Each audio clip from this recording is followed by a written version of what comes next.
নমস্কার, কেমন আছেন সবাই? ভিলেজ লাইফের নতুন পর্বে সবাইকে স্বাগত।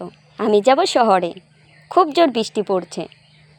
তো আমাদের এখান থেকে যখন তখন অটো পাওয়া যায় না। অটো ভর্তি হলে যাবে, না হলে যাবে না। তাও দেখছি অটো নেই। দেখুন 3টে টোটো দাঁড়িয়ে আছে। ওনারা 4 জন হলে যাবে, না হলে আর যাবে না। তো দাঁড়িয়ে আছি, তার জন্য 2 ঘন্টা আগে বেরিয়েছি, কিছু না কিছু পেয়েই যাব।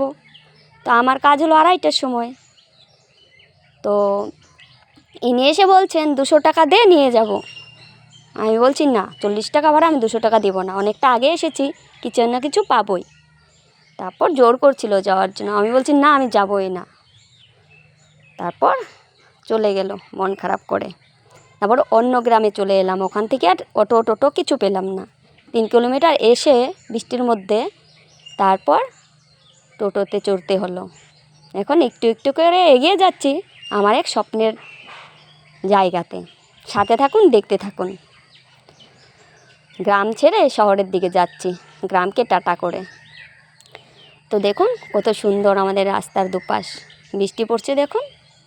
তো কারো যদি কোনো ছোটোবেলার স্বপ্ন থেকে থাকে যে সেটি পূরণ করতে পারেননি ছোটোবেলাতে, দেরি হয়ে গেছে এখন, না দেরি হয়নি, এখনই শুরু করে দিন। একটা বয়সে এসে যেন মনে না হয় যে ছোটোবেলার এই স্বপ্নটি আমি আর পূরণ করতে পারলাম না। তো আমারও দেরি হয়ে গেছে, কিন্তু তাও আমি করব। আস্তে আস্তে সব দেখাবো যে কী আমার স্বপ্নটা ছিল। তো দেখুন বৃষ্টি পেয়ে যেন ধান ক্ষেতগুলো প্রাণ ফিরে পেল। গৃহস্থর মুখে হাসি ফুটেছে। শুকিয়ে যাচ্ছিল তো গাছগুলো বৃষ্টির অভাবে, জলের অভাবে। তো খুব ভালো হয়েছে বৃষ্টিটা পড়ে। তারপর একটু একটু করে এগিয়ে যাচ্ছি। আর এই রাস্তাগুলো দিয়ে ছোটোবেলাতে বাবার সাইকেলে চড়ে যেতাম। দেখুন বৃষ্টিগুলো কাচের ওপর পড়ছে মুক্তোর দানার মতো।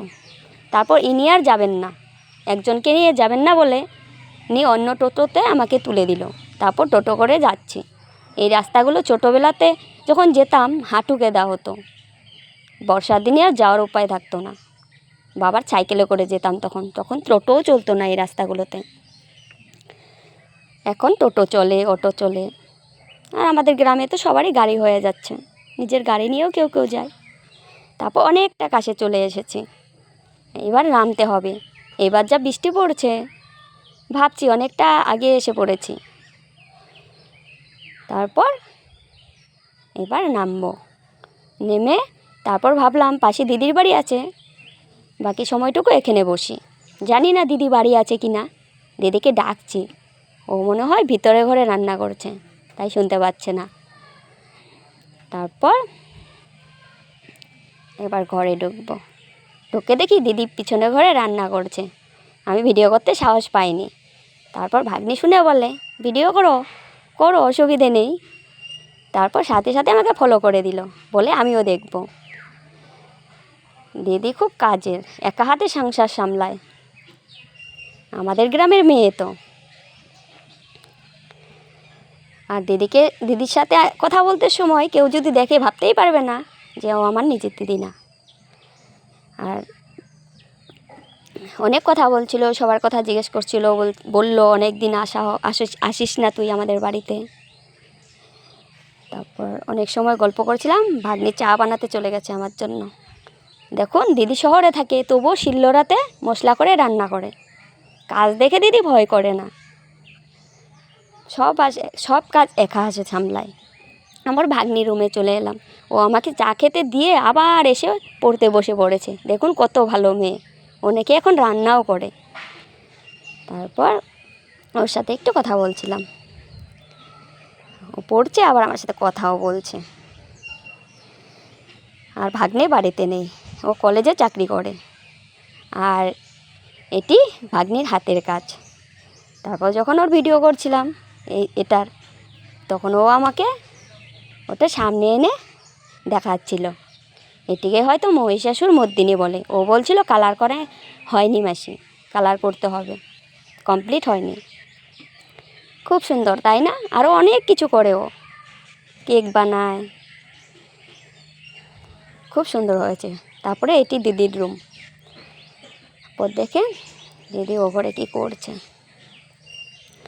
দেখুন। জলের ড্রামটি দিদি একাই নিয়ে চলে এলো। আর এখানে দাঁড়িয়ে ওর সাথে একটু কথা বলছিলাম। এটি দিদির আগের পুরনো রান্নাঘর, এখন ভিতর দিকে রান্না করে, এখানে চা করে। তারপর ও বলছে ভাগ্নে চলে এসেছে। তারপর স্নান করে পুজো দিতে চলে এলো আর আমাকে বলছে খেয়ে যাবি। আমি বললাম না, আমার সময় হয়ে গেছে, যেতে হবে। ওরা বাইরে প্রতি বছর ঘুরতে যায়, দেখুন পুরী থেকে জগন্নাথ নিয়ে চলে এসেছে। তারপর ইনি গোপাল। তো এই জামাটিও দিদি নিজে বানিয়ে পরিয়েছে, গোপালকে বলছিল। তারপর এখানে দাঁড়িয়ে দাঁড়িয়ে ওর সাথে একটু গল্প করে এবার বেরিয়ে পড়লাম। এটি দিদিদের পুরনো ঘর, এই ঘরটিতে আগে থাকতো, এখন নতুন করেছে ওই দিকটায় ঘর। তারপর বেরিয়ে পড়লাম রাস্তাতে। রাস্তা দিয়ে যাচ্ছিলাম, দেখলাম পুজো প্যান্ডেল হচ্ছে। মা চলে আসবে তো, কটা দিনের অপেক্ষা মাত্র। তো আমার স্বপ্নটি কী ছিল একটু পরেই দেখতে পারবেন। জানি না কতটা দূর করতে পারবো, কিন্তু চেষ্টা করব। চলে এসেছি আমার স্বপ্নের জায়গাতে, এটি আমার স্বপ্ন ছিল। তো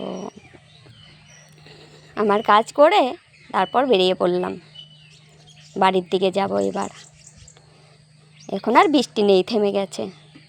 তারপর শহরের ব্যস্ত রাস্তা ছেড়ে চলে যাচ্ছি গ্রামের দিকে, একটু একটু করে এগিয়ে আমার সবুজ গ্রামের দিকে।